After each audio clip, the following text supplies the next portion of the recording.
I watched a video here on YouTube by RevJimHanson. The Reverend and I have already exchanged some text comments regarding biblical notions of marriage, specifically what to make of all the polygamy that appears in the Hebrew Scriptures without condemnation.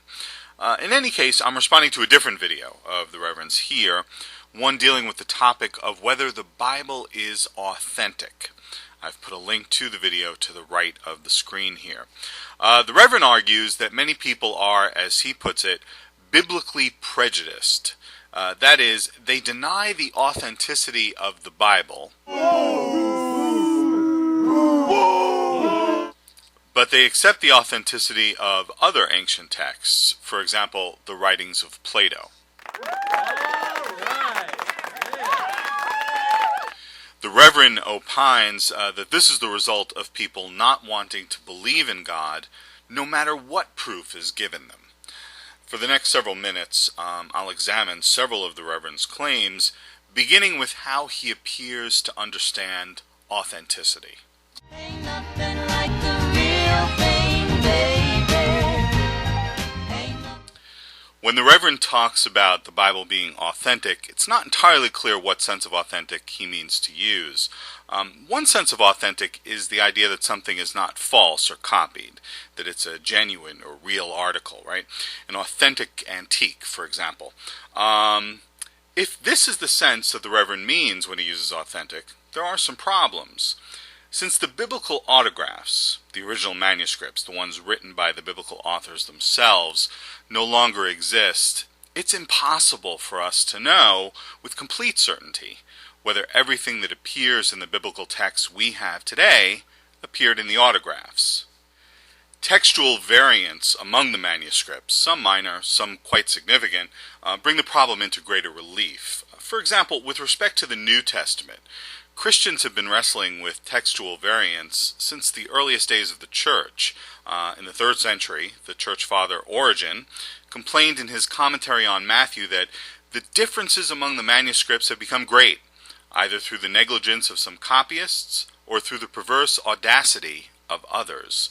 Origen charged, "Copyists make additions or deletions as they please." Moreover, John's Gospel, as it appears in the New Testament today, contains a familiar story of the woman taken in adultery. It appears in John chapter 7, verse 53 through John chapter 8, verse 11. As Dr. Bart Ehrman notes in his excellent book, Misquoting Jesus, the story is not found in our oldest and best manuscripts of the Gospel of John.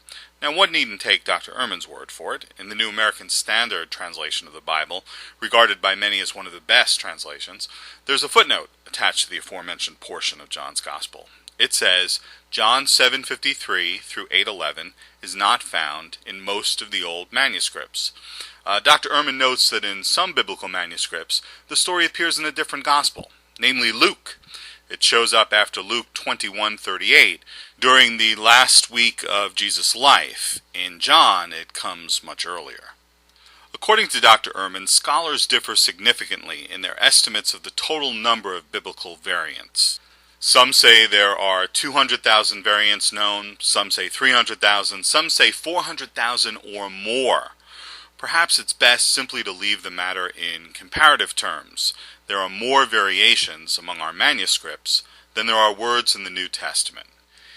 In light of this, it's not unreasonable for people to question whether the biblical texts we have today, none of which is based on an original manuscript, are genuine and entirely accurate. Contrary to the Reverend's assertion, none of this has anything to do with whether someone wants to believe in God or not. These are just matters of fact. Now, one may say, well, so what? There are variations in the manuscripts we have of other ancient texts. The Bible's no different. To be sure, there are variants in the manuscripts of other ancient texts, including Plato's writings. However, unlike the Bible, no one claims that Plato's writings were the product of divine inspiration. The Reverend and most other Christians insist that the Bible is the product of divine inspiration. That claim ratchets up the significance of the variations among the existing biblical texts. There is another sense of authentic, that something is entitled to acceptance or belief because of agreement with known facts or experience, therefore the something is reliable or trustworthy. There's even what has come to be regarded as an obsolete sense of authentic, that something is authoritative. As I watched the Reverend's video, it seemed he had this sense of authentic in mind. Listen to a bit of what he said. But all Scripture is given by inspiration of God. In other words, God signed it by His inspiration. He used sinful men with all of their faults, with all of their frailty, with many different backgrounds, over a period of 1,500 years, yet without error, without flaw. So, according to the Reverend, the Bible is authentic, authoritative, and inspired. The Reverend seems to equate authentic and inspired, at least when it comes to the Bible, because the Bible is perfect. As the Reverend put it, without error, without flaw. It's a bold claim, and if it were true, it should certainly give one pause. However, it's not true. I'll explain. Something that is flawless, error-free, is without contradictions. However, the Bible is replete with contradictions. Here are just a few examples. First, as I discuss at some length in my God is Love video, 1 John 4:8 says, God is love. The Greek word translated love is agape.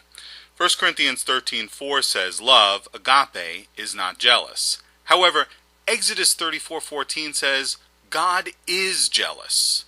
In fact, God's name is jealous. As I noted in the God is Love video, these three biblical propositions cannot all be true. Number 1, God is love. Number 2, love is not jealous. Number 3, God's name is jealous. By even the most generous measurement, this is not without error, without flaw.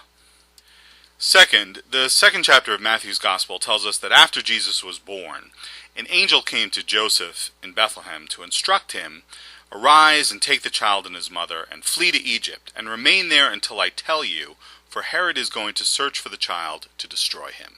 Joseph does as he's told. The family goes running for the child's life into Egypt. By contrast, the second chapter of Luke's Gospel tells us that after Jesus was born, the family observed the legal purification period and then left Bethlehem to go to Jerusalem to present Jesus to God in the temple and present the required sacrifice for a firstborn son. They did all of this, and then Luke tells us, and when they had performed everything according to the law of the Lord, they returned to Galilee, to their own city of Nazareth, and the child Jesus continued to grow and become strong, increasing in wisdom, and the grace of God was upon him. Talk about a contradiction. In one gospel, the family is running for its life into Egypt. In another gospel, the family is quietly traveling to Jerusalem and then on to Nazareth, where Jesus grows up, apparently without incident and never going to Egypt. Third, the synoptic gospels, Matthew, Mark, Luke, all say that Jesus was crucified the day after the Passover meal was eaten. However, John's gospel says Jesus was crucified on the day before the Passover meal was eaten. John 19:4 tells us it was the day of preparation for the Passover. Without flaw, without error, only if Jesus was crucified twice on 2 consecutive days, which is impossible. I'm coming to time here, so I'm going to have to forego discussing the many other contradictions, errors, and flaws that appear throughout the Bible. However, the aforementioned 3 are enough to demonstrate, contrary to the Reverend's claim, that the Bible is not error-free and flawless. If the claim to divine inspiration and authenticity requires the Bible to be without error, then the claim fails. Is the Bible authentic? As I've shown, not according to the 2 senses of authentic that the Reverend appears to have in mind. It is not a collection of perfect texts based on flawless manuscripts. It is, ironically, quite like other ancient texts in this respect. Only the other ancient texts, for the most part, don't claim to be divinely inspired.